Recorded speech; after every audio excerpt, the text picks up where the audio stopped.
If you haven't seen this stuff yet, this is Sean Feucht. Sean Feucht is a worship leader from the United States. He has the Let Us Worship movement, which can be controversial. And I don't agree with all his tactics, but I think this is really important to talk about. The only reason I want to talk about this is because I've seen some very prominent people in the Christian community speak against this, acting like there's not a problem and that the Canadian government kind of is doing its job. I want to push back on that. Okay, guys, this is going to be a relaxed conversation about my thoughts going on with the Sean Feucht controversy in Canada, and I feel like I have a voice in this for two reasons. One, I'm a Christian music artist, and I'm kind of seeing the landscape of what's happening in my own world. Two, I live in Canada, so I have a dog in the fight. I've been seeing a lot of posts on this controversy with Sean Feucht, and if you don't know who Sean Feucht is, we'll just preface it by saying he was associated with Bethel for a while. He really came to prominence during 2020, during the whole COVID lockdown thing. He had his Let Us Worship tour, and I think he made a movie or something like that too. And he was kind of standing up to the authoritarian regime that was going on at the time. Agree with me or don't agree with me, but there was a lot of junk that was happening in the government at the time that I don't agree with at all, and I think it was wrong. I do want to say this also. I don't stand fully with Sean Feucht's tactics on the gospel and bringing people to Christ, although it does seem almost like, I shouldn't have even said that, because it almost seems New Testament in a way, where he's kind of going against the grain, but there's a lot of controversy surrounding his team, and there's a lot of things that are coming out that will come out, I'm sure, against him. Someone with what's the old saying? The squeaky wheel gets the grease, right? And usually that's in a good context, but it also means that if you're the loudest, people are going to check up on you and try to find dirt on you. So I'm sure you'll see some things come out about him that you probably wouldn't want to associate yourself with. But at the same time, I feel like I need to say something, because I'm viewing this as part of the Canadian church and part of the church in general worldwide. Because if we don't stand up for truth, the government wasn't made to abolish truth. It was made to uphold it. It was made to make sure that we weren't being taken advantage of. And I think it's gone a little too far. So with that preface in mind, here's my thoughts. Got to put my glasses on to become more serious, because, that's how things work here. Shout out first off to my good buddy Dan Thompson in PEI, Coffee Merchant is his company. This is not a sponsored ad or anything, but he gave me a bag of it at a radio event I was playing at last week, and it's friggin' good. You're going to receive some kind of pushback in the world if you're standing for Jesus the correct way. We see a lot of the Hollywood people saying they're Christians, and they get away with it in the industry, because if you actually stand for Jesus in the Hollywood industry, they're going to cancel you real quick, because you're going to stand for morality, for the things that they are pushing in their agendas that are moral, right? Now we're seeing this infiltrate the church a bit. I believe full-heartedly, honestly, guys, that if you're not experiencing some kind of resistance in your day-to-day life, if life's too easy for you and everything's agreeable, two things: you're either not trying to witness, or you're witnessing in a safe, progressive way. Jesus said it best in John 15. This is Jesus speaking. He said, "If the world hates you, keep in mind that it hated me first. If you belong to the world, it would love you as its own. As it is, you do not belong to the world, but I have chosen you out of the world. That is why the world hates you. Remember what I told you. A servant is not greater than his master. If they persecuted me, they will persecute you also." And then it ends with, "They hated me without reason." Like I mentioned before, I don't stand with a lot of Sean Feucht's tactics, okay? I think they're brash, and they're attention grabbing, and I do see the argument for that. At the same time, he's kind of going out and doing the Matthew 28:19 thing. He's going into all the world, preaching the gospel.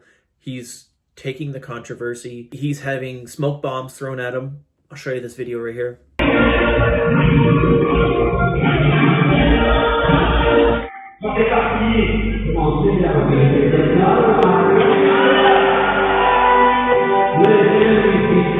Sean was in my own province of New Brunswick here last week, and they tried to cancel him here as well. I believe Sean's tour, he's had to change every venue pretty much from here all the way out west, and that would be stressful from a logistics standpoint. But being shut down by the government, and they're saying it's because he's tied in with the MAGA movement. Guys, I'm sorry, but I don't care if you're part of the MAGA movement or if you're a staunch liberal. The government can't cancel you for these things. That's what you would call a dictatorship if you're seeing that. Basically, the mob mentality is if you don't agree with the majority of what we agree with, we're going to attack you and cancel you. It's a cancel culture is dirty. I don't like seeing it, especially in the church. And I don't like seeing prominent Christian leaders acting like it's okay just because it doesn't line up completely with what they believe. Oh, if you've made it this far, I have a free download link in the description below for a song that I have never released to the world. Only my special people like you have heard it. It's called I Need You Now. And it's a cry from my heart to the Lord saying that I can't do this on my own. I need you. I'm not looking for a temporary high. It doesn't fix what's burning on the inside. That's the lyrics from the song. If you're interested in hearing that unreleased song, click the link. Let's move on. Who you vote for shouldn't dictate if your venue, the concert that you're setting up at a venue gets canceled by the government. That is so wrong. It's almost communistic. As Christians, no matter what side of the aisle you're on, you are called to unity, okay? You know how the left is always like yelling about love each other and we need to agree with everything, and the right's like, oh, push it back. Like I said before, there needs to be some common ground here. Unity is a must. It's in the Bible. Like Paul said at 1 Corinthians, he said, I appeal to you, brothers and sisters, in the name of our Lord Jesus Christ, that all of you agree with one another in what you say, and that there be no divisions among you, but that you be perfectly united in mind and thought. We're serving the same God, okay? The people speaking out against this and Sean Feucht's team, as far as I can tell, are serving the same God. And if that's the case, that means that Sean Feucht is our brother in Christ. And we need to treat him as such. Paul said in Ephesians, make every effort to keep the unity of the Spirit through the bond of peace. I'm not seeing peace in agreement with throwing smoke bombs at Sean Feucht or canceling him or trying to mess his whole tour up. This kind of goes along with the adage, don't throw the baby out with the bathwater. You don't completely agree with everything Sean does, that's fine. Don't cut your nose off to spite your face is another great one that came to mind about this. You might agree with the government trying to shut all these things down because they think it's part of the MAGA movement or whatever. But what's next?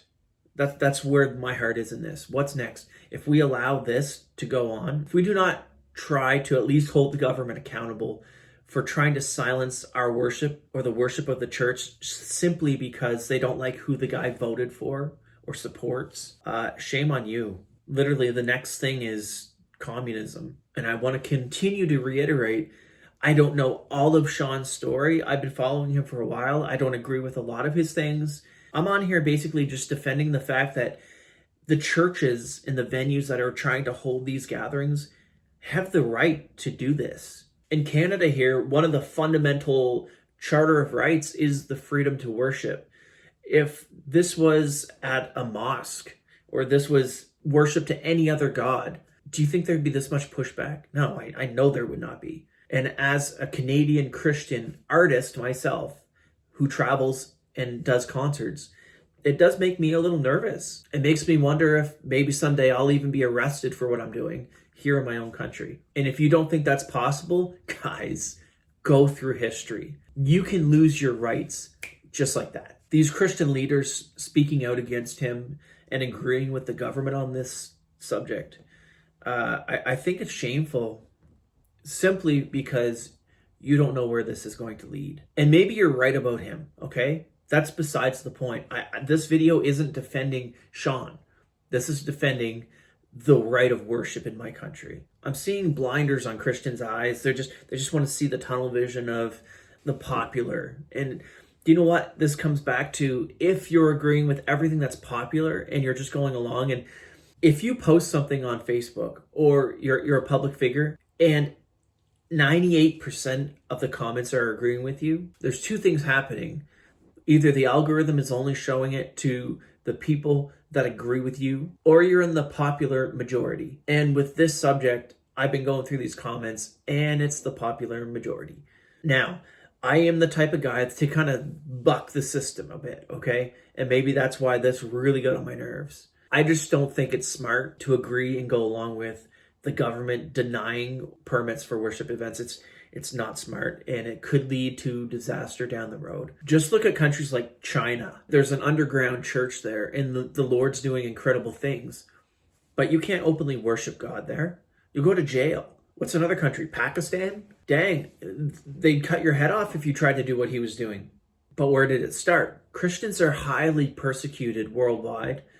It's just in North America, we've kind of got used to the go to church on Sunday and no one's ever going to shut us down. Guys, during COVID, there was strip clubs open when churches were closed because they deemed the strip clubs more necessary than the churches. We're trusting the government, people like that, making decisions like that to decide what happens with the future of the church in Canada or in the United States. The US isn't far behind from what's going on here. So at a time like this, you need to decide. I need to decide, and I have already decided that Jesus is more important than agreeing with the mob and trying to be cool and getting likes and feeling affirmed. Jesus is way more important than that to me, and sharing the gospel with my country. So let me know what you guys think. Am I being too harsh? Am I being too soft? I'm interested to hear what you guys say about this, honestly. Let's spark a conversation. Is this a deal breaker? Should we be fighting? Should we just let it go? Let's talk. Don't forget to subscribe. God bless.